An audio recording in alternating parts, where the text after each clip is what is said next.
Hoy vamos a hablar del espíritu de la Navidad.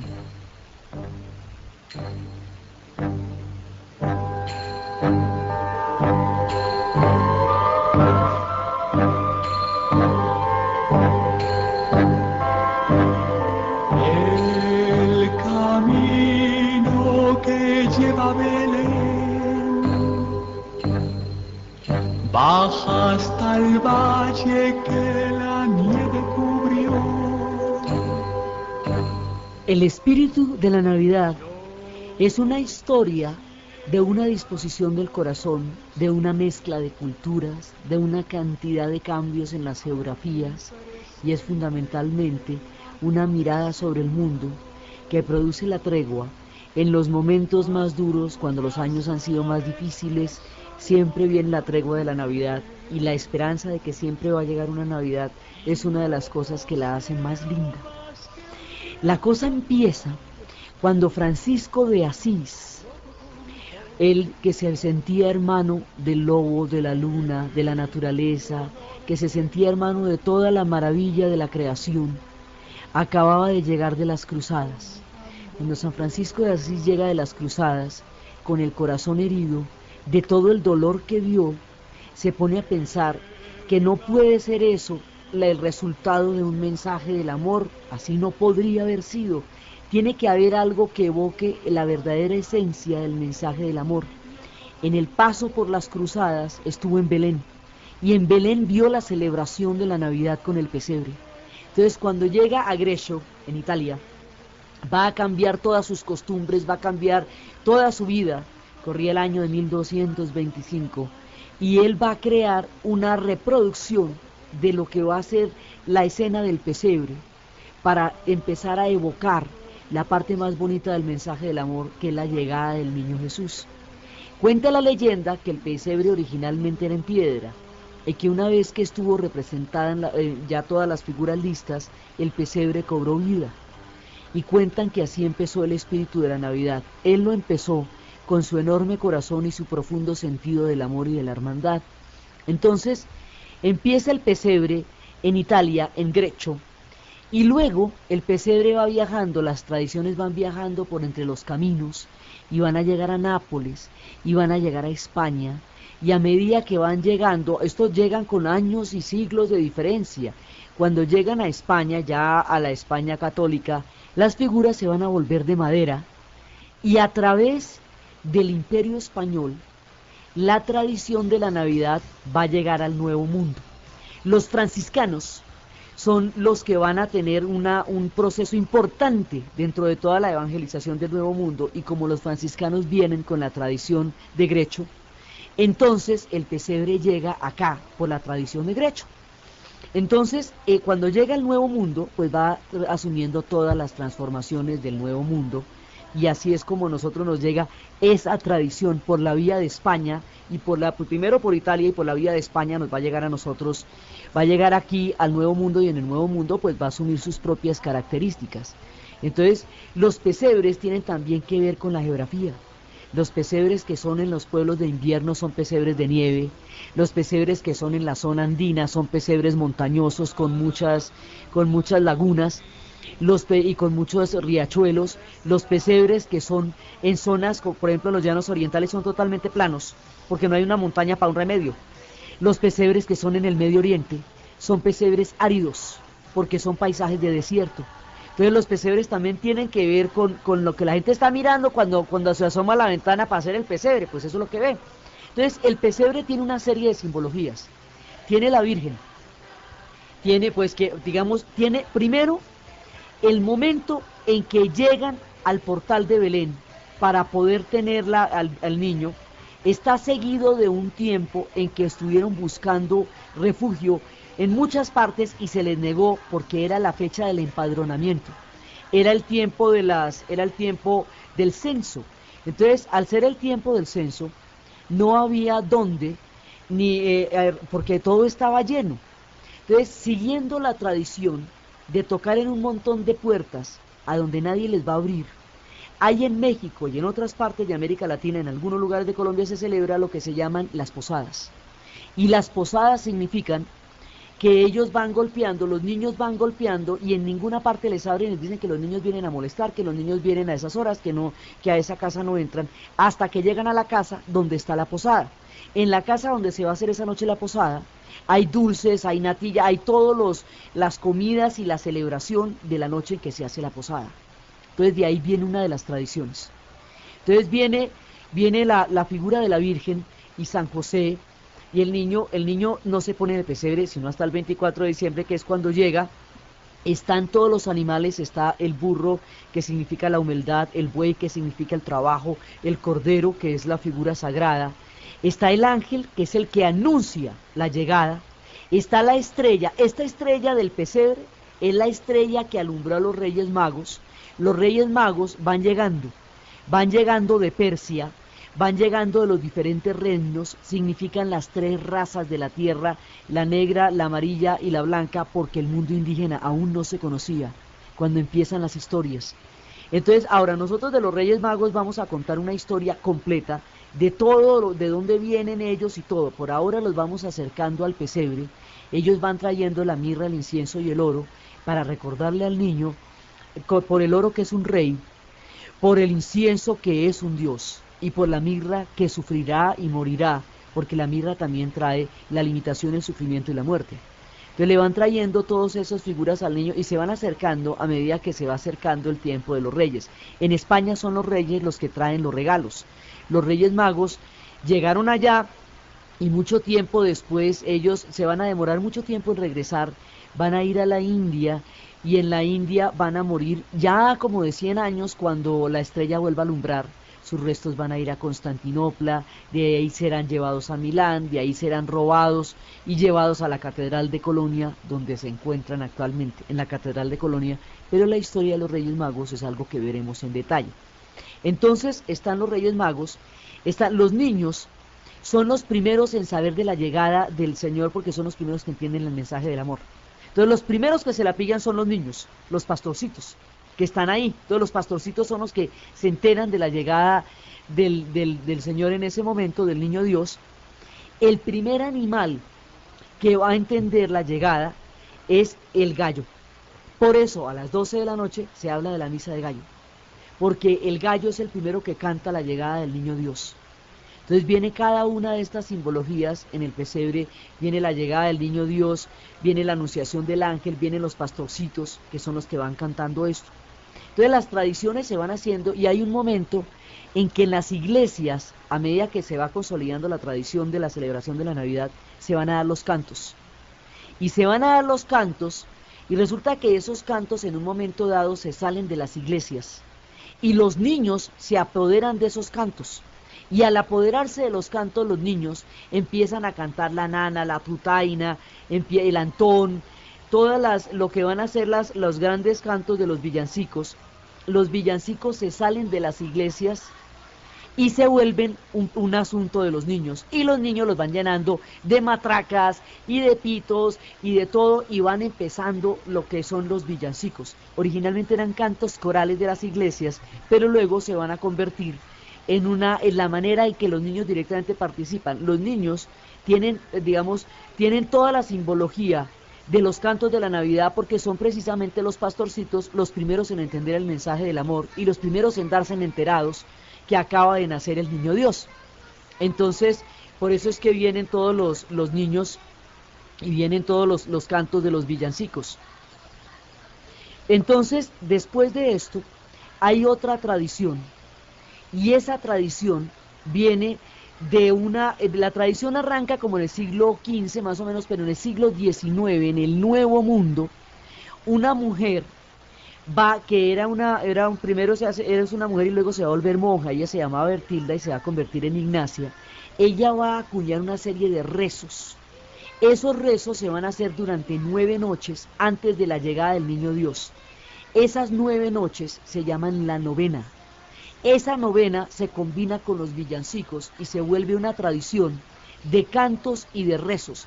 El lenguaje tan particular en el cual están escritas las novenas, las figuras del niño humanado, tienen que ver porque es que ese es español antiguo del siglo XIX.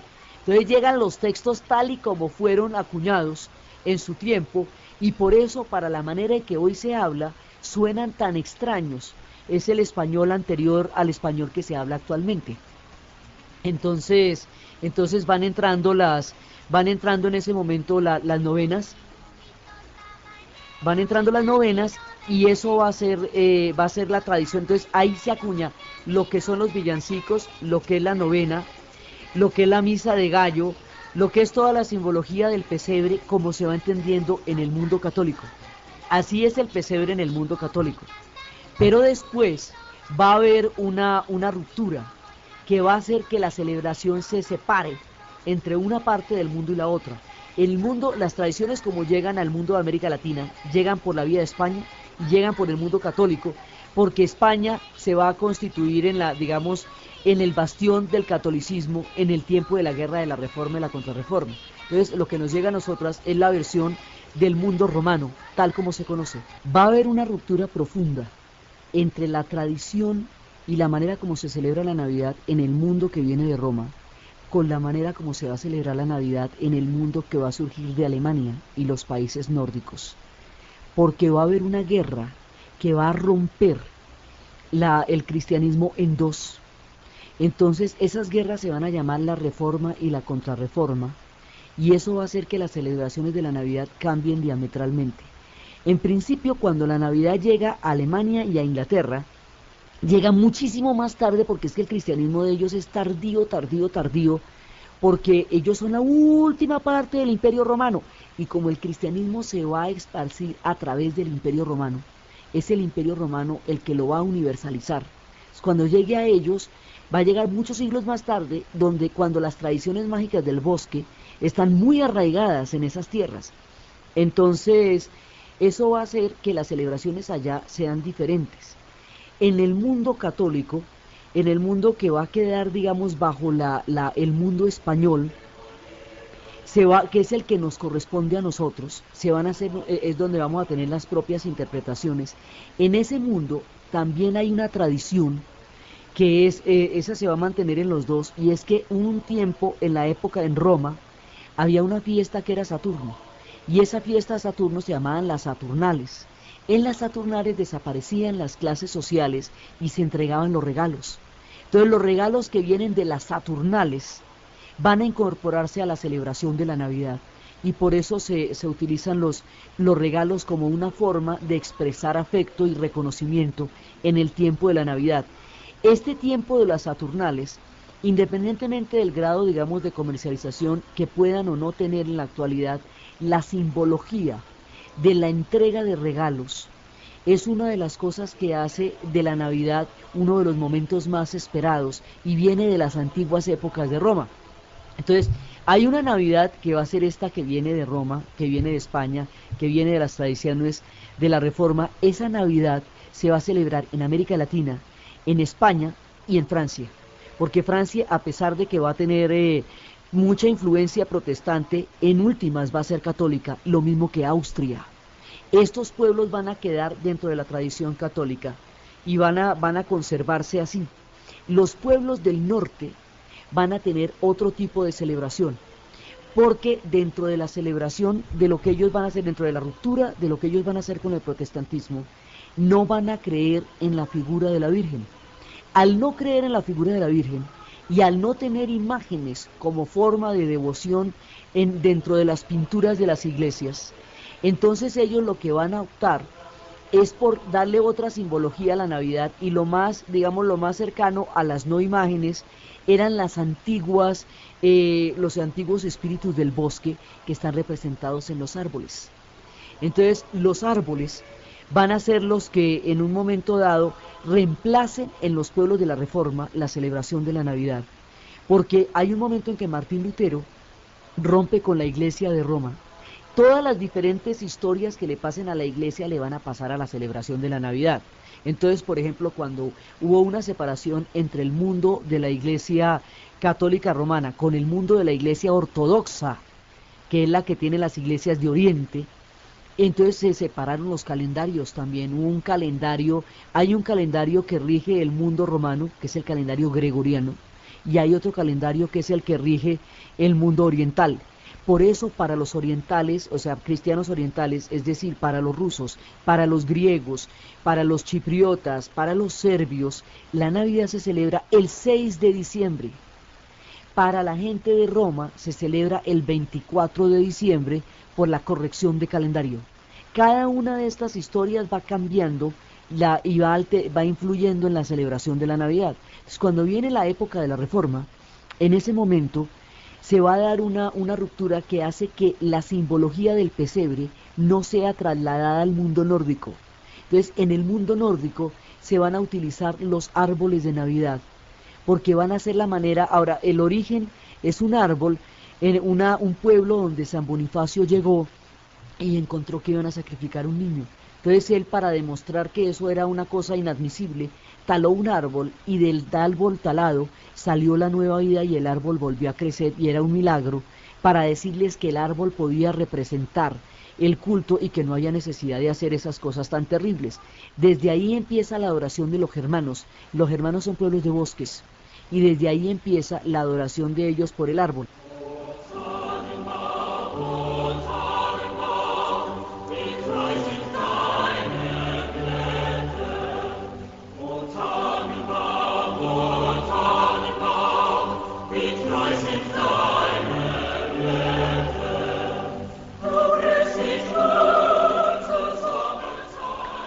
En un principio el árbol era un roble, pero al roble se le caen las hojas, entonces había que adornarlo con una cantidad de cosas para que se viera hermoso, aunque fuera un chamizo sin hojas.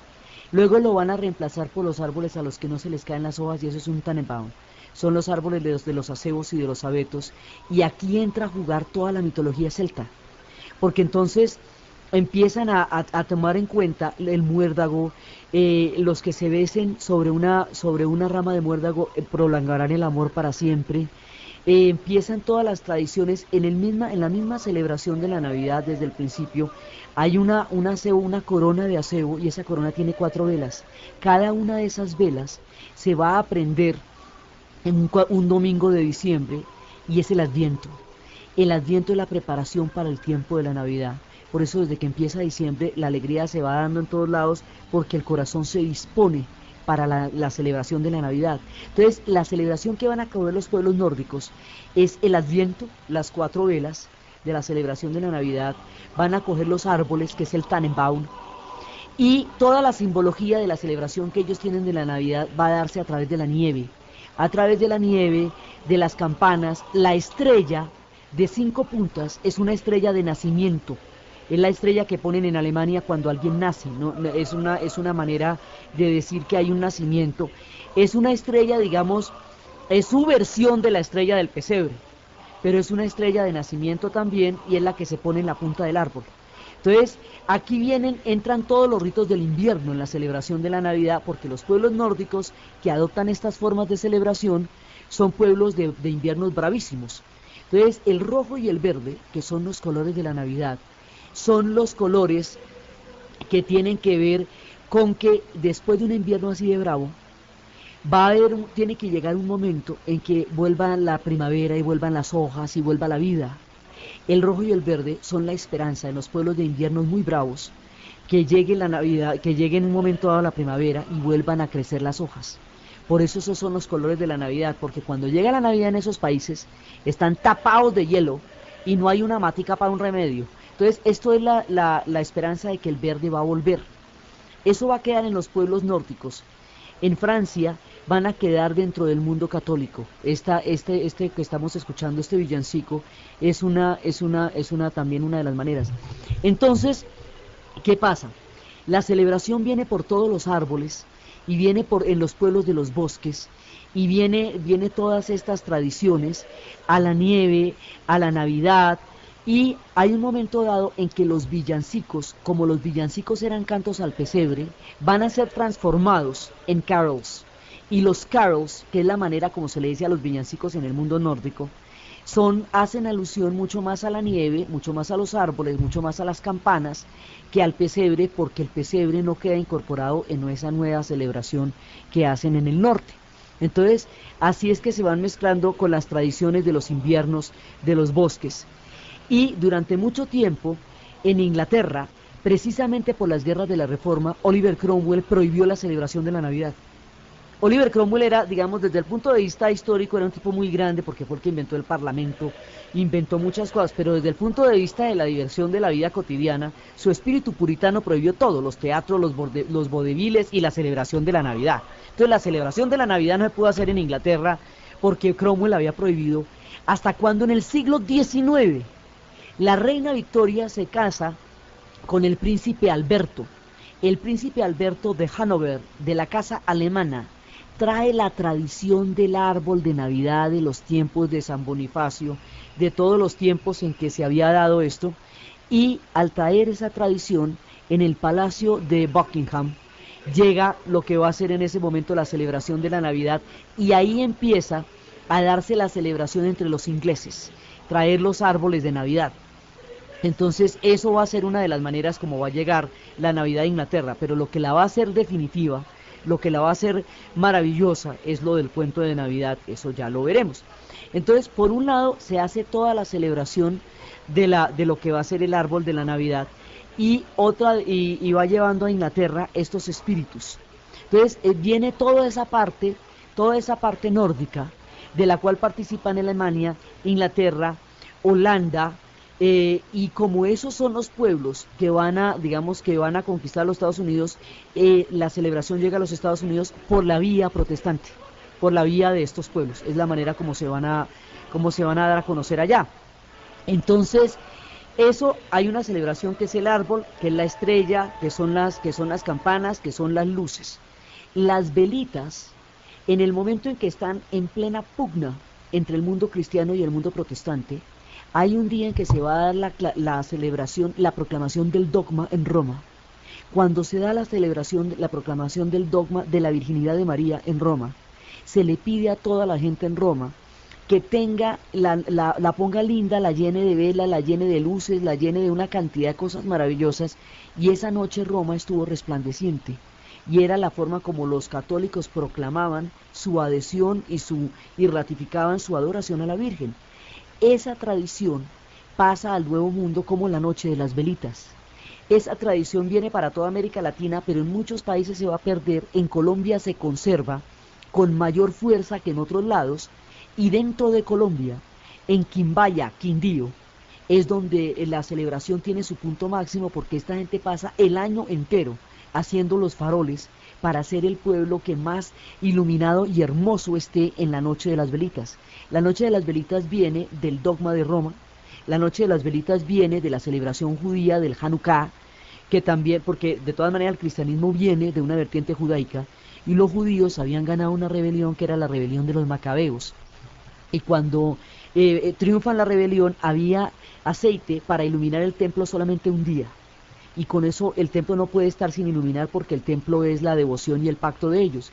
Entonces el templo, por un milagro, el aceite que estaba para un solo día se prolongó durante 7 en la Hanukkah, y ellos llaman a esa fiesta la Hanukkah, y esa fiesta se celebra con velitas. No es tan importante dentro de la celebración de ellos como la celebración de las velitas es para la Navidad, pero es una de las antecedentes del mundo de las velitas. Y el otro antecedente eran las fiestas celtas, los bonfires, los grandes fuegos que hacían los celtas para celebrar las llegadas de las estaciones y las fiestas de las cosechas. Las fechas de la Navidad coinciden con las fechas de las estaciones en los mundos nórdicos, el día del sol inmóvil, coinciden con las diferentes etapas en las que las estaciones se manifiestan. Son fechas agrícolas de tiempos anteriores de las cosechas que con el cristianismo. Venir al África fue la mejor idea. Mira esos elefantes, dicen que tienen una Su adoración a la Virgen. Esa tradición pasa al Nuevo Mundo como la noche de las velitas. Esa tradición viene para toda América Latina, pero en muchos países se va a perder. En Colombia se conserva con mayor fuerza que en otros lados, y dentro de Colombia, en Quimbaya, Quindío, es donde la celebración tiene su punto máximo, porque esta gente pasa el año entero haciendo los faroles para ser el pueblo que más iluminado y hermoso esté en la noche de las velitas.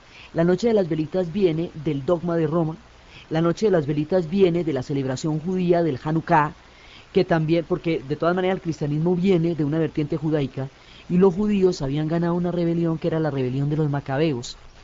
Y cuando triunfa la rebelión, había aceite para iluminar el templo solamente un día. Y con eso el templo no puede estar sin iluminar porque el templo es la devoción y el pacto de ellos. Entonces el templo, por un milagro, el aceite que estaba para un solo día se prolongó durante 7 en la Hanukkah, y ellos llaman a esa fiesta la Hanukkah, y esa fiesta se celebra con velitas. No es tan importante dentro de la celebración de ellos como la celebración de las velitas es para la Navidad, pero es una de las antecedentes del mundo de las velitas. Y el otro antecedente eran las fiestas celtas, los bonfires, los grandes fuegos que hacían los celtas para celebrar las llegadas de las estaciones y las fiestas de las cosechas. Las fechas de la Navidad coinciden con las fechas de las estaciones en los mundos nórdicos. El día del sol inmóvil coinciden con las diferentes etapas en las que las estaciones se manifiestan. Son fechas agrícolas de tiempos anteriores de las cosechas que con el cristianismo van a quedar convertidas son lo que le dan los calendarios a las fechas cristianas. Entonces, en Inglaterra, con la llegada del príncipe Hanover, es cuando se va a celebrar la Navidad y va a resurgir ese espíritu. Pero el verdadero espíritu, la verdadera sensibilidad de la Navidad, la va a dar un personaje que dedicó su corazón, su vida y su amor a los niños. Va a ser el cuento de Navidad de Charles Dickens lo que realmente produzca ese espíritu.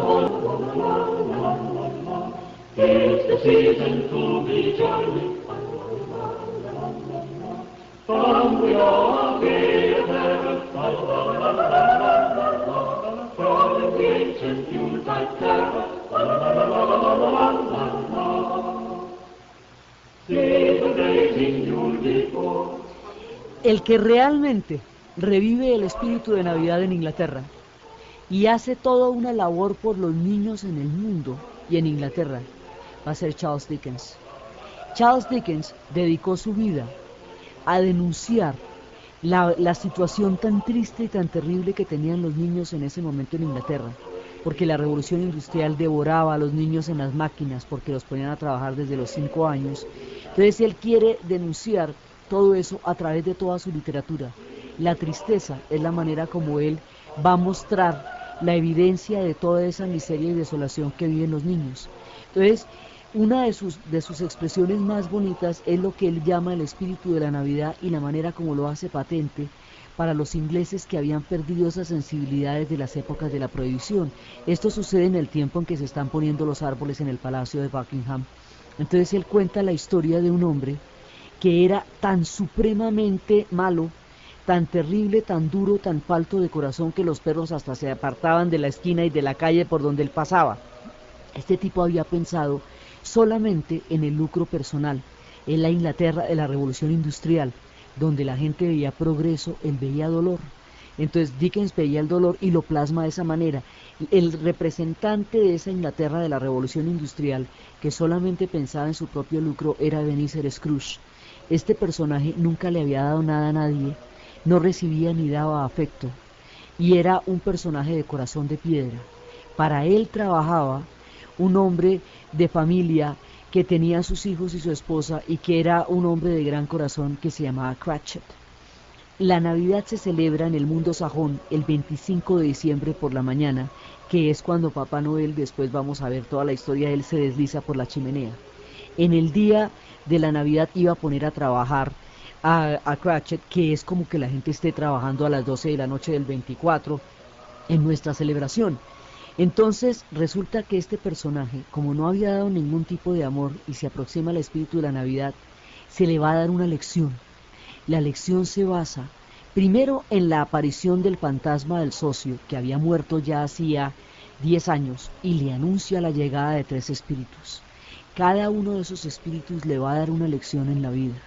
Primero llega el primer espíritu al poco tiempo de que el hombre queda pálido, nomás de ver el fantasma de su antiguo socio. Incrédulo como era, queda en todo caso asustado, y le aparece el primer espíritu, y le dice: soy el fantasma de las Navidades del pasado. Y le muestra cuando su corazón fue tierno, cuando él pudo amar, cuando él creyó en el amor y cómo se fue volviendo de piedra, y la mujer que tanto lo quería tuvo que dejarlo porque ya no podía amar al hombre en el cual él se había convertido. Entonces eso lo deja con el corazón helado. Después viene el fantasma de las navidades del presente, el que le muestra cómo no le hace falta a nadie. La familia de Cratchit, la esposa no puede brindar por él porque es un hombre que no le ha dado amor a nadie, y al no darle amor a nadie, nadie lo puede recordar con afecto. Ve cómo el pequeño Timmy, su hijo que está enfermo, va a morir si no lo logran operar de las piernas, y eso ellos no lo pueden hacer porque no disponen de los recursos.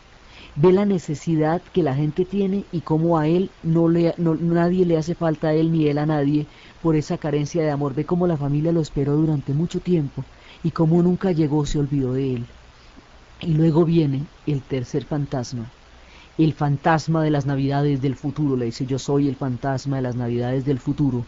Y el fantasma de las navidades del futuro trae la imagen de un hombre que después de su muerte no dejó ningún afecto, y como todos van a ser como los ropavejeros se van a apoderar de sus riquezas y las van a repartir y se van a meter entre todo lo que fue para él su acumulación. Como nadie lo va a recordar, nadie lo va a querer, y como debajo del fantasma de las navidades del futuro está la visión más aterradora, que son dos niños que significan la ignorancia y el hambre al que están sometidos los niños en Inglaterra, que nadie ha querido ver porque es demasiado doloroso. Lo invitan a la sensibilidad y le muestran lo vacía de una existencia hecha solamente para sus propios propósitos y para su propia riqueza. Entonces, después de que él ve con horror esta imagen, este espectro de su vida, como es una noche mágica y una lección de vida, el día va a comenzar el día anterior, el día de Navidad. Entonces él lo que hace es levantarse temprano, mandar un pavo a la casa de Cratchit, darle el día libre para la Navidad, no contarle que el pavo lo manda a él, para que haya en la mesa cosas maravillosas. Y después de eso va donde su familia, y va donde Cratchit y brindan, y de ahí en adelante transforma su corazón y pasa de ser el enemigo de la Navidad a convertirse en su símbolo. Tardó mucho para que la gente le creyera, pero finalmente se terminó convirtiendo en el espíritu de la Navidad, y de esa manera Dickens revive, logra sensibilizar la Inglaterra de su tiempo y logra revivir el espíritu de la Navidad, y se vuelve uno de los lugares donde se va a celebrar con muchísima alegría. Entre todas las cosas que están pasando en la Navidad, pasa que un sacerdote en un pueblo de Austria está totalmente tapada el pueblo por la nieve, y no hay nadie que pueda auxiliarlo cuando el órgano, que era la tradición de la celebración de la Navidad, se va a dañar. Las cuerdas aparecen cortadas por los ratones como en los cuentos, y él está esperando que un milagro le permita una inspiración tan hermosa, que la gente se sienta tan contenta con sus voces y no extrañe el órgano que no se puede arreglar. La inspiración que le llega no puede ser más bonita. Es Silent Night, la noche de paz. Esta noche de paz que estamos escuchando es la manera como la inspiración le llegó. Y en esa fría noche de Austria, cuando no había cómo salir, ni quién llegara ni quién saliera, fue con esto que se calentó el espíritu de la Navidad, y de ese pequeño pueblo en Austria, esto recorrió el mundo como uno de los símbolos de la paz y la Navidad.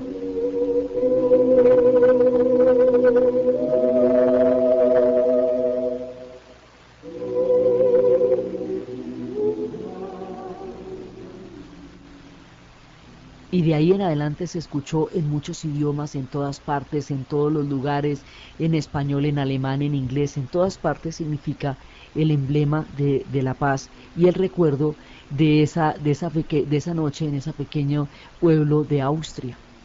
Otra de las grandes celebraciones de la Navidad viene de Esmirna.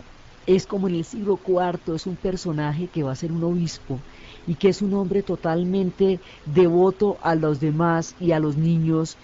Ese hombre se va a hacer famoso porque en una ocasión había tres mujeres casaderas de una familia muy pobre que no tenía con qué darles la dote. Entonces lo que va a hacer es que en las medias que se están secando va poniendo oro en la mayor, luego en la intermedia y luego en la menor, una noche tras otra. Cuando llega donde la menor, el padre lo va a ver. Este hombre se conoce como San Nicolás, y San Nicolás va a ser el más dadivoso con los niños, el que siempre los quiso y les dio regalos, el hombre más generoso, y el que le dio la dote a este para poder casar sus hijas. En alguna ocasión hubo una tormenta y en la tormenta va a haber un naufragio y él logra salvar mediante un milagro a un marinero del naufragio. Cuando lo salva, los marineros van a contar las historias en los mares del norte y en la era de los vikingos se conocerán las historias de San Nicolás y en los mares del norte van a llegar a las historias a Holanda y los holandeses van a adoptar a San Nicolás como la celebración de la Navidad y lo van a llamar Santa Claus. Los holandeses van a viajar a una ciudad que se llamará Nueva Ámsterdam y que el mundo conocerá más adelante como Nueva York. Y así va a llegar la tradición de Papá Noel a la parte nórdica del Nuevo Mundo. En la parte europea, Santa Claus va teniendo cada una de los significados y de las geografías que estos pueblos tengan. Entonces, cuando Santa Claus llega a los germanos, como ellos tienen una mitología de dioses alados y de caballos alados, entonces Santa Claus viaja sobre caballos alados de la mitología germánica. Cuando las tradiciones llegan por los vikingos a Suecia y a Noruega, en los pueblos de Escandinavia, el nivel de nieve es tan grande que los caballos no dan y se usan los renos. Entonces Santa Claus tendrá un trineo con renos. Y dentro de los renos existirá una historia análoga al Patito Feo en las mismas tierras donde se escribió ese cuento, de un reno que tiene la nariz tan supremamente brillante que todos se burlaban de él, pero en la oscura noche de Navidad será la nariz brillante de Rudolf, el reno de la nariz luminosa, la que conducirá a Papá Noel hacia las chimeneas para llevar los regalos. Entonces, cada vez que va pasando, pasa de los caballos a los renos, y ya estando en Escandinavia, pues ahí ya nos queda el Polo Norte de cerquitica. Entonces Santa Claus va a vivir en el Polo Norte, así es, nos va a quedar así de sencillo. Entonces, estas tradiciones van a hacer que, por un lado, permanezca en el mundo germano y en el mundo escandinavo, y por el otro lado, y en el mundo holandés, y por el otro lado viaje a Estados Unidos. En Francia, donde llega la figura de Papá Noel, no va a ser Santa Claus porque los franceses no son protestantes. Como los franceses son católicos, adoptan esta figura pero la van a llamar Papá Noel, la van a llamar Père Noël, la van a llamar el Padre de la Navidad. Y ellos también lo incorporan, pero lo incorporan con un contenido católico que es el ser Père Noël. Entonces, llega, por la vía de los holandeses, llega a Nueva Ámsterdam. Luego esa ciudad la van a vender a los ingleses, se va a llamar Nueva York, pero una importante cantidad de holandeses se mantiene allá. Entonces ya llegan las eras modernas y con las eras modernas llega el desarrollo de las artes gráficas.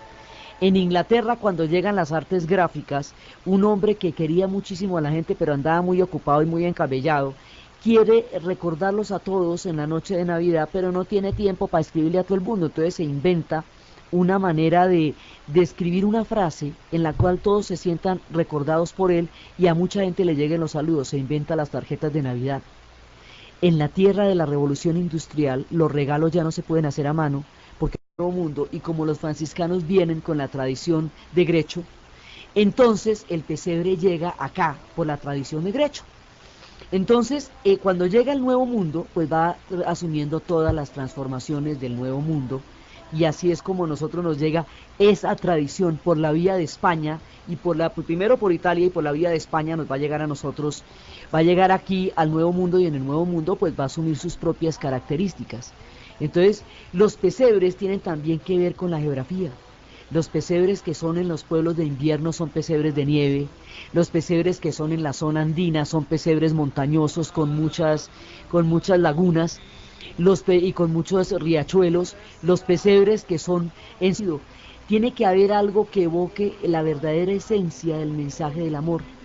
En el paso por las cruzadas estuvo en Belén, y en Belén vio la celebración de la Navidad con el pesebre.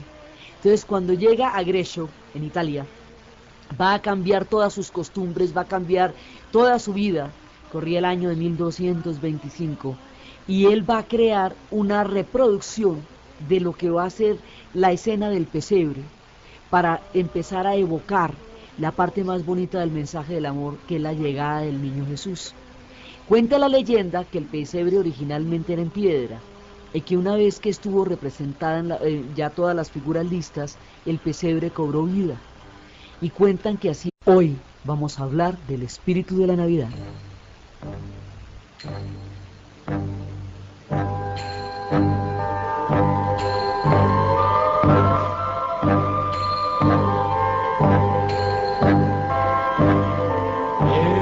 El camino que lleva a Belén baja hasta el valle que la nieve cubrió.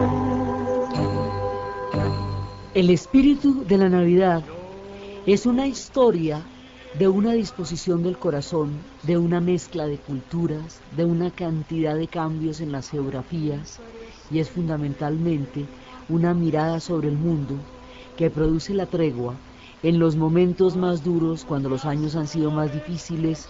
Siempre viene la tregua de la Navidad, y la esperanza de que siempre va a llegar una Navidad es una de las cosas que la hacen más linda.